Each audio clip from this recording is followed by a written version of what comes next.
Olá pessoal, sejam bem-vindos a mais um resumo da semana. Eu sou Henrique Sisman, jornalista e diretor de conteúdo da Smartus. Roda a vinheta.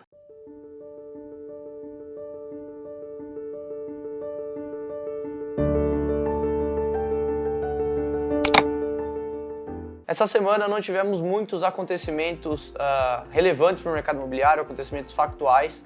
Então eu trouxe aqui no resumo da semana alguns números para animar o mercado imobiliário em meio a notícias tão ruins que a gente tem recebido mundialmente sobre economia, sobre epidemia, pandemia, enfim. Trouxe aqui alguns números animadores. De acordo com a ABCIP, Associação Brasileira das Entidades de Crédito Imobiliário e Poupança, em janeiro de 2020 houve um aumento de 42% nos financiamentos para compra ou construção de imóveis com recursos da caderneta de poupança. Esse montante, somou 7,27 bilhões e foi 16% menor do que em dezembro, mas isso é normal devido à questão da sazonalidade, Os trimestres pares, então o segundo trimestre e o quarto trimestre de todos os anos, eu não sei explicar porquê. Confesso que já vi especialistas também dizendo que não sabem explicar o motivo, mas sempre os trimestres pares são mais aquecidos. Por isso essa queda de 16% em relação a dezembro, ela é até positiva. Em outros anos essa queda foi maior. E na comparação mês a mês, então janeiro de 2020 com janeiro de 2019, houve aí um avanço de 42%.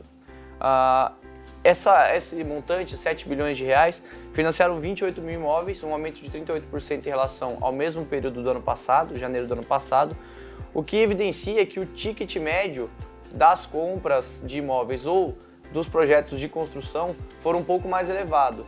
Isso aí está em linha com o que a gente vem mostrando já nos últimos vídeos, nos últimos resumos da semana, de um crescimento maior de empreendimentos de média e alta renda.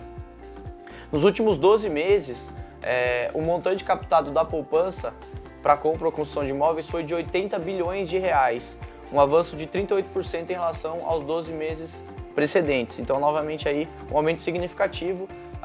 Os recursos da poupança são importantes, principalmente porque o FGTS tem reduzido a sua participação, seja no formato de subsídios, seja para financiar a primeira parcela de compra do imóvel para as pessoas que querem adquirir a sua moradia.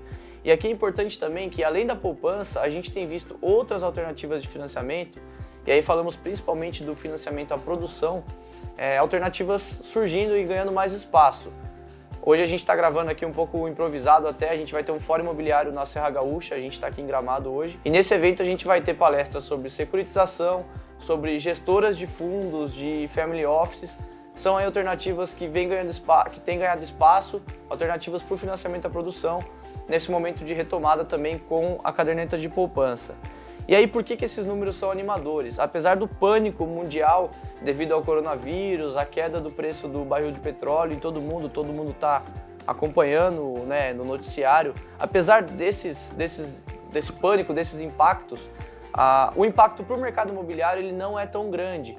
Então, os números mostram isso e também, se a gente for pensar, eu linkei aqui três motivos, mas a gente pode chegar a muito mais motivos do que esses três.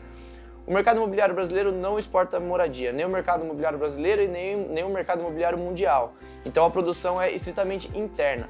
Assim como não depende da exportação do que é produzido, a mão de obra e praticamente toda a matéria-prima que o setor utiliza, ela é interna. Então esse recesso global, esse pânico geral dos mercados não influenciam tanto o mercado imobiliário. Além de ser um ciclo mais longo. A incorporação tem um ciclo aí que vai de 2 a 3 anos. Então, problemas pontuais, crises mensais, aí, até trimestrais, não devem afetar tanto o nosso setor.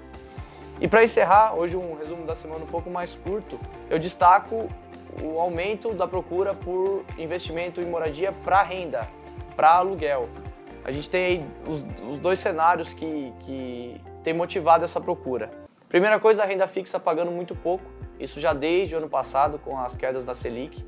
Todos os investimentos em renda fixa remunerando muito pouco os investidores. E na outra ponta, a renda variável, que no ano passado teve um desempenho muito bom, muito grande, ela está muito volátil por causa do coronavírus, por causa de toda essa especulação e num cenário de queda. Nessa quinta-feira fechou em 72,5 mil pontos, o que representa uma queda acumulada de quase 40% em relação ao pico do Ibovespa, que foi de 118 mil pontos em janeiro. Só nessa quinta-feira caiu 14,7%.